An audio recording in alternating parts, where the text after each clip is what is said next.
Convido os irmãos a abrirem suas Bíblias. Ainda no texto de Romanos 8, nós faremos a leitura do versículo 26 até o 30, neste primeiro momento. Romanos 8, do 26 ao 30.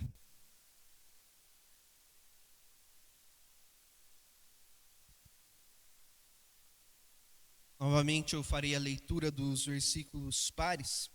Peço que os irmãos façam a leitura dos versículos ímpares. Romanos 8, do 26 ao 30. O texto nos diz assim: Também o Espírito, semelhantemente, nos assiste em nossa fraqueza, porque não sabemos orar como convém, mas o mesmo Espírito intercede por nós sobremaneira com gemidos inexprimíveis.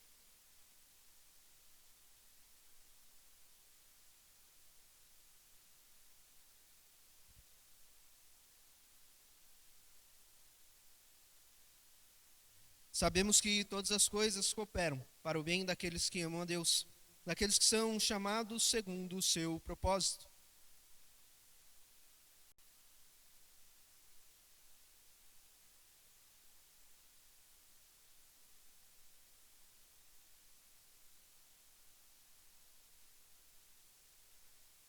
E aos que predestinou, a esses também chamou. E aos que chamou, a esses também justificou. E aos que justificou, a esses também glorificou. Oremos, irmãos. Pai, muito obrigado pela tua palavra, que por meio dela o Senhor se revela a nós. Por meio dela nós podemos conhecer a Ti, nós podemos ser mais moldados e sermos feitos iguais a Teu Filho Jesus. Que o Senhor nos ajude nisso, que o Senhor venha a falar conosco, que o Senhor fique com este momento da exposição da Tua palavra. Teu Santo Espírito fale aos nossos corações, ó Pai. É em nome de Cristo que nós oramos. Amém. Meus irmãos, quando nós olhamos para esse texto, quando nós olhamos para esse texto muito conhecido por todos nós geralmente consideramos, principalmente o versículo 28, como, de certa forma, uma promessa terrena. Porque todas as coisas cooperam para bem daqueles que amam a Deus. Alguns acham que o versículo termina aí. Mas o versículo ele continua. Daqueles que são chamados segundo o seu propósito. E o 29 ele completa. Porquanto aos que de antemão conheceu, também os predestinou para serem conformes à imagem de seu Filho, a fim de que ele seja o primogênito entre muitos irmãos. Quando nós entendemos esses dois versículos, nós já passamos a perceber que o ponto de Paulo aqui não é uma boa vida terrena. Não é somente nós sermos feitos à imagem e semelhança de Cristo nessa terra. Mas existe algo mais. Aos que de antemão conheceu, também os predestinou, a fim de que ele seja primogênito entre muitos irmãos. Para nós entendermos o que Paulo está falando aqui, nós precisamos voltar até o versículo 1 em diante. Porque Paulo, todos nós sabemos, muitas e muitas pregações, nós ouvimos alguém, o pregador, o preletor, o palestrante falar que Romanos se divide em dois pontos. Do capítulo 1 até ali, o capítulo 11, basicamente, Paulo está trazendo uma doutrina teórica para os irmãos de Roma. A partir do 12, o 12 começa muito conhecido, e nós até lemos hoje de manhã também. O 12 ele começa: Rogo-vos, pois, irmãos, pelas misericórdias de Deus, que apresenteis o vosso corpo por sacrifício vivo, santo e agradável a Deus. A partir daí, então, é uma virada para uma teologia prática. É como se Paulo dissesse: até aqui eu ensinei vocês toda a teoria. Agora, nós vamos aplicar essa teoria prática. Então, nós precisamos entender que Romanos 8 ela está dentro de uma teoria que embasa a nossa vida cristã. E Paulo aqui, ele então começa a falar sobre o Espírito. É interessante nós olharmos e analisarmos que Romanos 8, 28, ela está dentro de um tratado de Paulo sobre o Espírito. E não sobre a nossa vida terrena, não sobre Cristo. Paulo ele está falando sobre o Espírito, principalmente porque no capítulo 10, se a sua Bíblia é igual à minha e tem aquele negrito em cima, esse negrito ele não faz parte do escrito original. Ele é adicionado depois para nós entendermos mais ou menos do que se trata aquela parte. E Paulo, então, ele está falando sobre a lei e o pecado. E depois que ele fala sobre a lei, que é aquilo que nos condena, porque nós não podemos seguir a lei, nós não podemos obedecer à lei de maneira plena. Logo depois disso, Paulo vem falar sobre o Espírito. Se nós não podemos cumprir a lei, se nós temos pela lei o conhecimento do pecado, e nós sabemos que nós somos pecadores, existe uma esperança, que é a obra de Cristo, que cumpre toda a lei, e ela é aplicada a nós, aos nossos corações, por meio do Espírito. E é sobre isso que Paulo vem tratar. Ele começa dizendo, agora pois, no versículo 1, agora pois, já nenhuma condenação há para os que estão em Cristo Jesus, porque a lei do Espírito da vida em Cristo Jesus te livrou da lei do pecado e da morte. Então Paulo aqui, ele vem tratar sobre, ele vem fazer até essa brincadeira entre a lei. Se a lei do pecado e da morte, que nos condena, existe e nós não podemos cumprir, agora nós não temos condenação. Por quê?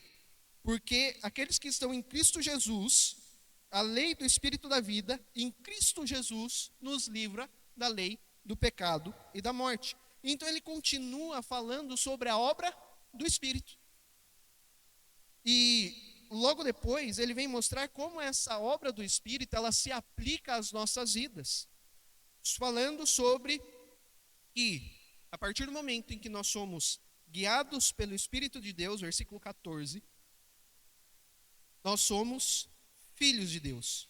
Nós não temos o espírito de escravidão para nós vivermos pela lei e pela carne, escravos dos nossos desejos, do nosso coração rebelde. Mas então agora nós temos um espírito de adoção, no qual nós clamamos, Abba Pai. Ou seja, no qual nós reconhecemos a Deus como o nosso Pai também. E é esse espírito que testifica com o nosso espírito que nós somos filhos de Deus. Então, ele chega à conclusão, se nós somos filhos de Deus, nós somos herdeiros. Somos herdeiros de Deus e co-herdeiros com Cristo. Ou seja, o que Cristo conquistou, nós também herdamos. E então ele começa a falar sobre sofrimento. Se com ele sofremos, o final do versículo 17, com ele também seremos glorificados. E ao falar sobre o Espírito, ele chega em um ponto muito interessante, que são os versículos que nós lemos na devocional, nós lemos na liturgia. Porque então parece que Paulo ele muda totalmente o assunto. Ele está falando sobre o Espírito, sobre nós sermos herdeiros, sobre nós não sermos mais escravos da carne, não estarmos mais sobre a lei do pecado e da morte, mas agora nós estamos sobre a lei do Espírito da vida. E então ele vem falar sobre a glória, sobre a nova terra, né, a nova Jerusalém. Ele vem falar sobre as primícias do Espírito, sobre a criação ainda sofrer por causa do pecado. E então, parece estranho, parece que ele mudou de assunto. Mas ele ainda está falando sobre a obra do Espírito em nós. Porque o Espírito, ele não somente nos fortalece, ele não somente nos livra, nos testifica ao nosso coração que nós também somos filhos de Deus, que nós somos cordeiros com Cristo. Ele também nos fortalece nos momentos de dificuldade. Porque a partir do momento em que nós entendemos que nós somos feitos filhos de Deus, o próprio Paulo chega a essa conclusão. Versículo 23, e não somente ela, a criação, mas também nós, que temos as primícias do Espírito, igualmente gememos em nosso íntimo, aguardando a adoção de filhos, a redenção do nosso corpo. Por isso que na liturgia eu falei que ele trata sobre adoção de uma maneira diferente aqui. Porque ele já havia falado sobre adoção. Ele já havia falado, nós somos herdeiros de Deus, nós somos co-herdeiros com Cristo. O Espírito testifica que nós somos adotados. E aqui ele parece dar a entender que a adoção é futura. Mas não, porque ele muda um pouco a ótica daquilo que ele está falando. ele termina de falar sobre o Espírito, sobre a obra do Espírito em nós, sobre nós nos tornarmos cordeiros com Cristo. E ele passa então a tratar sobre como o Espírito ele trabalha em nós dia após dia. Porque quando nós olhamos para guerras, nós olhamos para crises, nós olhamos para o mundo aqui, nós olhamos para todos os âmbitos do mundo aqui, nós muitas vezes podemos ficar ansiosos, podemos ficar preocupados. Ainda mais neste ano, que é ano de eleição, as pessoas já começam, já estamos chegando em julho, agosto, as pessoas já começam a ficar preocupadas. Mas e se aquele lá ganhar? Mas e se o outro ganhar? Não, mas se o fulano ganhar, isso aqui vai desandar de vez. E as pessoas então elas começam a ficar preocupadas. Nas últimas eleições presidenciais, quantas pessoas nós conhecemos ou ouvimos falar que elas ficaram devastadas, elas ficaram preocupadas, como se o mundo fosse acabar. Então essas coisas elas vêm nos preocupar muitas vezes. Então quando nós olhamos, a minha ideia aqui é que quando nós olhamos para a vida aqui, para as coisas que acontecem neste mundo corrompido pelo pecado, nós temos a mesma sensação, nós gememos no nosso íntimo. Por quê? Porque nós esperamos a volta de Cristo, nós esperamos a glorificação, a revelação dos filhos de Deus. Nós pensamos, nossa, mas como essa vida é sofrida aqui, como essa vida é difícil, e como seria maravilhoso, como seria bom, como seria se Cristo voltasse? Se todos os problemas do mundo, então, causados pelo pecado, não existissem mais. É sobre isso que Paulo está tratando. Porque muitas vezes, ao olharmos para este mundo, a nossa visão ela se torna terrena. Eu tenho uma tese de que muitas vezes nós nos esquecemos de adorar a Deus da maneira como convém, nós nos esquecemos de evangelizar o outro, nós esquecemos de realmente viver para Deus, porque a nossa mente ela é muito terrena. Mesmo quando nós somos transformados, a nossa mente ainda é muito terrena. A nossa preocupação está nas coisas deste mundo. E nós nos esquecemos de olhar para a vida eterna. E é sobre isso que Paulo ele vem tratar. Ele está falando sobre esperar aquilo que nós não vemos. E ele começa o versículo 26 dizendo, também o Espírito. Parece que ele tinha parado de falar sobre o Espírito. Mas ele ainda está falando sobre o Espírito. Ou seja, esse mesmo Espírito que nos livra da lei do pecado e da morte, esse mesmo Espírito que testifica ao nosso Espírito que nós somos filhos de Deus, ou seja, que garante para nós não somente a liberdade do pecado, mas garante a nós a vida com Deus, a certeza de que Deus é o nosso Pai. Esse Espírito, ele nos assiste em nossa fraqueza. Ou seja, ele não serve, digamos assim, entre parênteses, apenas para nos trazer a vida eterna, apenas para confirmar e transformar o nosso coração, aplicar a nós a obra de Cristo. Mas ele também serve para nos sustentar, para nos assistir, nos auxiliar nas nossas fraquezas. Mesmo nos momentos em que nós não sabemos orar como convém. Porque nós não sabemos. Por quê? Porque o pecado ele ainda habita em nós. E quantas vezes as nossas orações não foram atendidas? Quantas vezes nós pedimos por uma coisa e isso nunca aconteceu? E aconteceu outras coisas totalmente diferentes. E muitas vezes nós até brincamos, né? Graças a Deus porque Ele não fez a minha vontade. Porque Ele não respondeu a oração que eu queria. Mas Ele respondeu da maneira que Ele queria. Porque é a partir desse momento que nós começamos a entender que a oração, ela não serve para mudar a Deus. Ela não serve para Deus fazer a nossa vontade. Mas ela serve para nos transformar de acordo com aquilo que Deus quer. Ela serve para nos transformar à imagem de Cristo. E muitas vezes nas nossas fraquezas nós não conseguimos nem mesmo orar. E por causa do pecado nós não sabemos orar como convém. Então, a partir disso, o Espírito ele intercede por nós com gemidos inexprimíveis, ou seja, até de uma maneira que não é possível exprimir. É como se nós fizéssemos a nossa oração e ele fosse consertando a nossa oração para Deus. E por que isso acontece?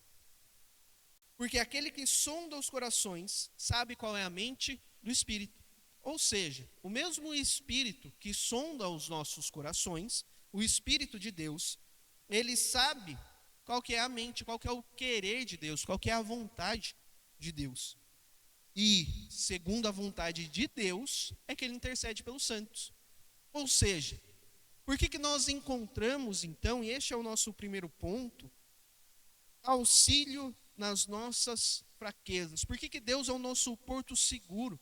Por que o salmista muitas vezes diz que Deus é o nosso refúgio, é a nossa fortaleza, é um socorro bem presente? Porque nós entendemos que, pelo Espírito, nós encontramos auxílio em Deus. Nós encontramos força em Deus para passar pelos momentos difíceis da nossa vida. Para que nós possamos superar e sermos fortalecidos por Deus nos momentos difíceis da nossa vida. Então, esse mesmo Espírito que nos livra da lei do pecado e da morte, nos testifica, afirma para nós que nós somos filhos de Deus, que nos faz aguardar a glória, esse mesmo Espírito é quem nos assiste. Percebam, irmãos, que não há um ponto sequer das nossas vidas que esteja fora disso. Deus faz o trabalho todo. Ele nos livra do pecado e da morte, ele testifica para nós que nós somos filhos dele, ele nos dá a esperança de uma vida eterna, e ele mesmo nos ajuda, enquanto nós estamos aqui nessa expectativa da vida eterna, ele mesmo nos ajuda e nos fortalece para que nós possamos continuar a caminhada aqui. Então chega esse versículo extremamente conhecido. Esse é o nosso segundo ponto nessa noite. Que se nós temos auxílio em Deus, nós também temos a certeza de que a obra ela será completa. Como eu disse, não há nenhum ponto que foge da mão de Deus, o poder de Deus. Ele amarra a história toda e não deixa nenhuma ponta solta. É por isso então, por quê? Por causa do Espírito que testifica a nós que nós somos filhos de Deus, que nos livra da lei do pecado e da morte, que nos assiste em nossas fraquezas, é então que nós sabemos que todas as coisas cooperam para o bem daqueles que amam a Deus. E aqui, irmãos, nós precisamos entender o que é o bem. Qual é esse bem que aqueles que amam a Deus possuem? Porque nós sabemos que muitas vezes nós falamos que o nosso bem não é um carro, não é uma casa, não é sermos milionários, termos dinheiro, como muitas denominações por aí simplificam e deturpam a palavra de Deus. Limitam a palavra de Deus a uma vida terrena. Quando nós vemos que a nossa mente, o nosso pensamento, ela não deve se limitar a uma visão terrena. Paulo aqui, ele não está falando sobre a vida terrena. Como eu disse no começo, Paulo aqui, ele está falando sobre a eternidade. E esse é o bem, o maior bem que os filhos de Deus podem ter, é serem chamados segundo o seu propósito, é serem feitos conforme a imagem do seu filho. Esse é o nosso maior bem. Esse deve ser o nosso maior desejo, o nosso maior querer, sermos feitos à imagem e semelhança de Cristo. Esse é o maior bem que nós podemos almejar, que nós podemos querer para as nossas vidas. E isso só acontece por causa do Espírito. Isso só acontece porque o Espírito ele nos auxilia nas nossas fraquezas, e não somente nos momentos de dificuldade, mas nas nossas fraquezas, não somente doenças, enfermidades, mas na nossa fraqueza quando estamos no pecado, ou quando estamos lutando pela nossa santidade, ou quando nós precisamos de, em determinado momento, sermos ajudados por Deus a melhorar em algum ponto da nossa vida cristã, em alguma área da nossa vida cristã. Então o Espírito ele não nos auxilia somente nos nossos momentos de dificuldade. Ele nos auxilia como um todo para nós sermos feitos à imagem de Cristo, para nós sermos iguais a Cristo. E o que é ser feito igual a Cristo? Semelhança. Quando Deus cria o homem e a mulher, nós somos criados à imagem e semelhança de Deus. E dentro disso nós temos 2 pontos.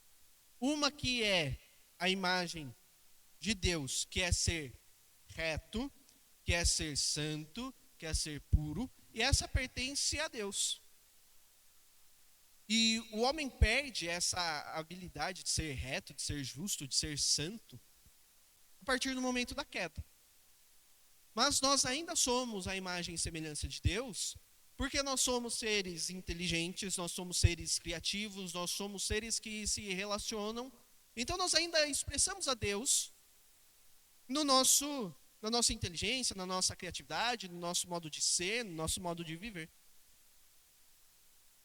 Mas sermos conforme a imagem de seu Filho é termos resgatado a nós, não por nós, mas pelo Espírito, por Deus, pelo Pai, Filho e Espírito Santo, a imagem que foi perdida no pecado original, na queda de Adão e Eva, que é nós sermos santos, nós sermos puros, nós sermos retos como Deus é, ou dada a sua devida limitação.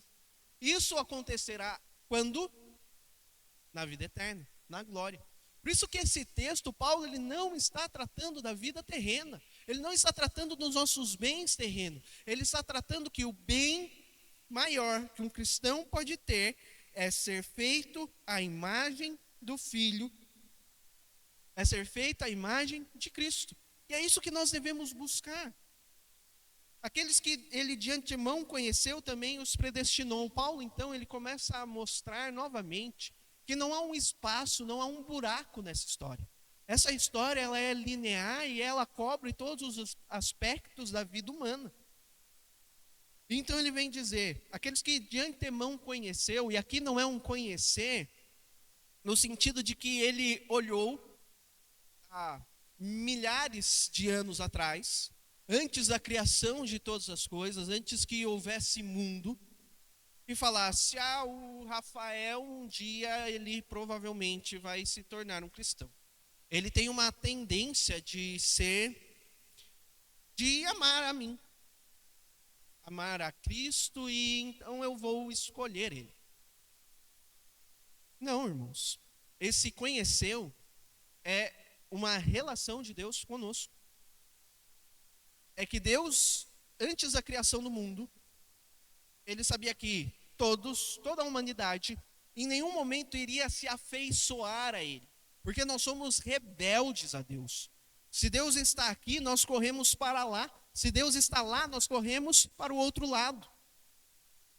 Porque o ser humano, ele não suporta a santidade de Deus, por causa do seu pecado. Então, de antemão conheceu, é aqueles que Deus de antemão, antes de que todas as coisas viessem a existir, ele separou para conhecerem a ele, separou para terem um relacionamento com ele. Então ele os predestina, ou seja, dá um pré-destino para eles. Destina eles antes das coisas, que é serem conformes à imagem de seu Filho. Serem feitos filhos de Deus, herdeiros de Deus e cordeiros com Cristo. Percebem como Paulo vai amarrando toda a argumentação dele? Então chega o versículo 30. Esses que Deus predestinou, ele chamou. Ou seja, não há um sequer que Deus predestinou que vá se perder. Por quê? Porque ele chamou. E se aquele que trouxe à existência estrelas, terra, mar, céu, animais, 8 bilhões de seres humanos vivos, fora os que já existiram e os que ainda irão existir. Átomos, células e tantas outras coisas. Se nós olharmos para esse Deus e dissermos que alguém pode levantar a mão e falar: não, Deus, o Senhor está me chamando, mas eu não vou, eu não aceito. É de uma falta de senso muito grande. Porque se aquele que criou todas as coisas, que sabe cada estrela pelo nome, ele vai chamar alguém que fez tudo existir do nada, ele vai chamar alguém, essa pessoa vai segui-lo. Então, ele predestinou, chamou, esses que ele chamou, ele justificou, ou seja, tornou esses justos. Lembra do pecado? Que nós somos pecadores. Justificar significa tornar justos. Nós somos injustos porque nós somos pecadores, nós pecamos contra Deus, e então nós somos injustos de receber aquilo que Deus oferece a nós. Da mesma maneira como um criminoso que comete um crime, é injusto ele receber a liberdade naquele momento. Por quê? Porque ele é culpado. A partir do momento que o Espírito de Deus nos livra da lei do pecado e da morte, testifica ao nosso espírito que nós somos filhos de Deus, nós então entendemos pelo novo nascimento que nós somos tornados justos. O que é ser justo? Deus olha para nós, injustos, mas Ele não está mais olhando para nós pela nossa injustiça. Ele está olhando para nós agora como se Ele estivesse olhando para Cristo. Então, ao invés de olhar para nós, Ele olha a justiça de Cristo. Isso é nós sermos feitos justos. Quando Ele olha e vê a justiça de Cristo, e não mais a nossa injustiça, Ele vê a justiça de Cristo, então nós somos tornados justos. Então Ele percorre todo o caminho. Ele predestina, Ele escolhe, Ele chama, Ele justifica, Ele nos torna justos. Então agora, a partir de agora, nós podemos desfrutar dessa herança que nós teremos. A esses também glorificou. E aqui nós temos novamente o já e ainda não. Porque o termo aqui ele já está no passado. Por quê? Porque é a certeza de que a obra de Deus ela será levada até o fim pelo Pai, pelo Espírito e pelo Filho. Mesmo nós ainda estando nesse corpo que não é glorificado, neste mundo que essa criação que aguarda a ardente expectativa da revelação dos filhos de Deus, que ainda nós temos essa esperança que nós somos salvos, que uma esperança que não se vê, mas é uma esperança que nós temos uma certeza, com paciência nós a aguardamos, de que um dia nós seremos glorificados. Ou seja, que um dia Cristo voltará, essa terra será transformada e nós seremos glorificados. O que significa isso? O nosso corpo continuará o mesmo, mas nós seremos transformados, nós seremos purificados por Deus e passaremos a viver a vida eterna, tabernaculando, ou seja, vivendo com Cristo, vendo a Cristo face a face. Então, nós seremos como Ele é. Nós o veremos como Ele é e nós poderemos ser, de uma vez por todas, conforme a imagem do seu Filho. Por isso que Ele é o primogênito de muitos irmãos.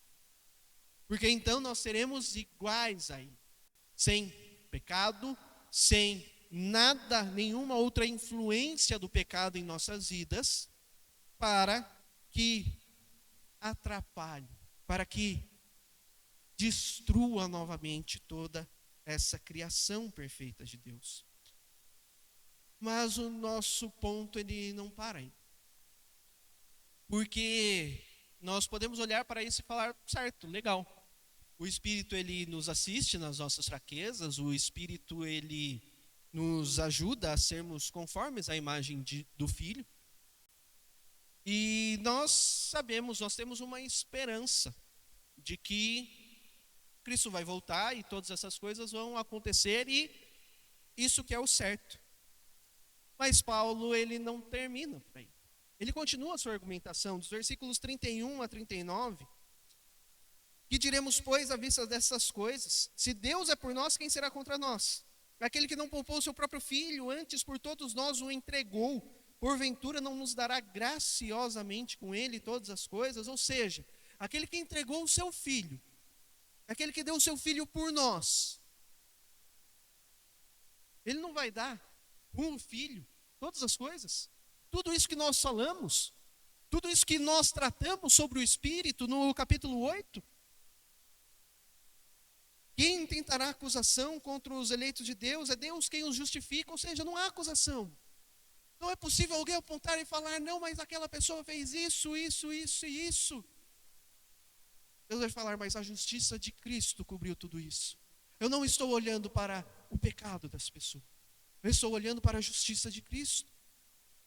Quem os condenará? É Cristo Jesus quem morreu antes, quem ressuscitou, o qual está à direita de Deus e também intercede por nós. Quem que vai condenar os filhos de Deus? Porque Cristo, ao morrer, ao ressuscitar, Ele leva sobre si o nosso pecado, a nossa culpa e nos justifica, nos torna justos e faz com que não haja mais nenhuma condenação. Daquilo que nós seríamos condenados à morte eterna, o pecado que nos condena à morte eterna, não há mais. Porque Cristo levou isso sobre si. Então chegam alguns dos versículos mais belos de toda a Bíblia. Quem nos separará do amor de Cristo? Será tribulação, ou angústia, ou perseguição, ou fome, ou nudez, ou perigo, ou espada? Como está escrito, por amor de ti somos entregues à morte o dia todo. Fomos considerados como ovelhas para o matadouro. Em todas essas coisas, porém, somos mais que vencedores por meio daquele que nos amou. Paulo então vem nos mostrar que se nós obtemos isso, não é por nós, não é pelo nosso esforço, não é porque nós temos belos olhos ou porque nós somos bons, mas porque Cristo morreu. E Cristo então conquistou para nós a vida eterna. É por isso que Paulo está falando sobre a adoção, sobre a lei do pecado e da morte, sobre a liberdade do Espírito, sobre sermos feitos conforme a imagem de Cristo, sobre as nossas fraquezas. Porque nada nos separa do amor de Cristo. Lembra que eu falei que não existe uma ponta solta nessa história? Não existe uma maneira de quem está em Cristo ser perdido. Não existe uma maneira de alguém que foi chamado, de alguém que foi predestinado, alguém que foi chamado, alguém que foi justificado, alguém que foi glorificado se perder. Porque é o amor de Cristo que nos sustenta e não nos separa de nada. Não por nós, mas pela graça e misericórdia de Deus em Cristo. Não há tribulação, não há angústia, não há perseguição, fome, nudez, perigo, espada, fraquezas, sofrimentos deste mundo que não se comparam com a glória por vir. Não há nada que nos separa do amor de Cristo. Mesmo nós sendo entregues como ovelhas ao matadouro, à morte todos os dias. Por amor a Deus, nada pode nos arrancar da mão de Deus, pode tirar a vida eterna de nós se nós realmente somos filhos de Deus. E nós somos mais que vencedores, ou seja, nós podemos vencer todas essas coisas, não por nós, mas por meio daquele que nos amou. Então, Paulo ele finaliza, porque eu estou bem certo de que nem a morte, nem a vida, nem os anjos, nem os principados, nem as coisas do presente, nem do porvir, nem os poderes, nem a altura, nem profundidade, nem qualquer outra criatura poderá separar-nos do amor de Deus que está em Cristo Jesus, nosso Senhor. Ele então finaliza mostrando como se ele dissesse, meus irmãos, se o Espírito te libertou, o Espírito de Deus te libertou da lei do pecado e da morte, se o Espírito de Deus testifica ao seu espírito que você é herdeiro de Deus, co-herdeiro com Cristo, se você tem a expectativa da vida eterna, se você espera a revelação dos filhos de Deus junto com toda a criação, mesmo sofrendo nessa vida, mesmo passando por fome, por nudez, por perigo, por espada, por perseguição, angústia, tribulação, esteja certo de que nada, nem aquilo que nós vemos, ou aquilo que nós passamos, seja a morte, seja a vida, ou aquilo que nós não vemos, mas que estão na criação, anjos, principados, nem aquelas coisas que acontecem na nossa vida aqui, nem aquelas que acontecerão, nem aquelas que aconteceram, nem poderes, nem altura, profundidade, estatura, qualquer coisa, nada pode nos separar do amor de Deus que está em Cristo Jesus. Então, basicamente, Paulo está fechando, dizendo, essa é a obra do Espírito. O Espírito, ele nos livra do pecado e da morte. O Espírito, ele testifica ao nosso espírito que nós somos filhos de Deus. O Espírito, ele nos ajuda a passarmos pelas dificuldades daqui, por essa criação que ainda sofre, mas que nada disso, nada se compara com a glória que virá. E nós estamos certos disso, não por nós, não por aquilo que nós fazemos ou deixamos de fazer, não por aquilo que nós somos, fomos ou seremos, não por coisas que nós vemos ou não vemos, nem pela morte, nem pela vida, mas única e exclusivamente pela graça e misericórdia de Deus. Meus irmãos, que nós possamos nos lembrar disso, que nas nossas fraquezas, nas nossas tribulações, nos momentos de angústia, de sofrimento, que eles existem, e nós passaremos por eles. Deus em nenhum momento, Cristo em nenhum momento da oração sacerdotal, ele diz que nós seremos tirados do mundo e nós seremos libertos de todo o mal.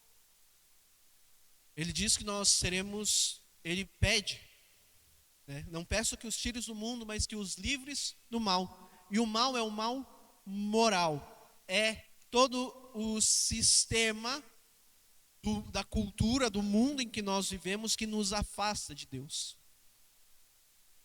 Mas isso não nos impede de sofrer, de passar por tribulações, de passar por sofrimentos.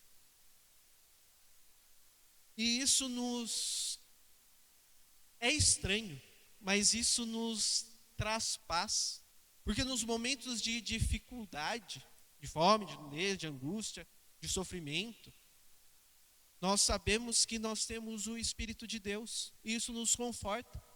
Nós temos o Espírito de Deus que testifica ao nosso espírito e diz, hoje a situação está ruim, mas não se desespere, porque os sofrimentos do presente, eles não podem ser comparados com a glória que há de ser revelada em nós. E que os nossos olhos possam estar firmes, não nas coisas terrenas, mas em Cristo, na vida eterna. Que os nossos olhos, eles possam estar firmes em Deus. Que nós possamos nos lembrar que nada nesse mundo pode acabar, pode atrapalhar a obra de Deus em nós, pode atrapalhar a nossa predestinação, pode atrapalhar o nosso chamado, a nossa justificação, a nossa glorificação. Isso também nos traz paz, porque quando nós olhamos para os problemas deste mundo, quando nós olhamos para as dificuldades que nós passamos aqui, nós olhamos para a glória, nós olhamos para a imagem de Cristo, e nós seremos como Ele é. Então nós descansamos. Nós descansamos o nosso coração, sabendo que nós somos forasteiros aqui.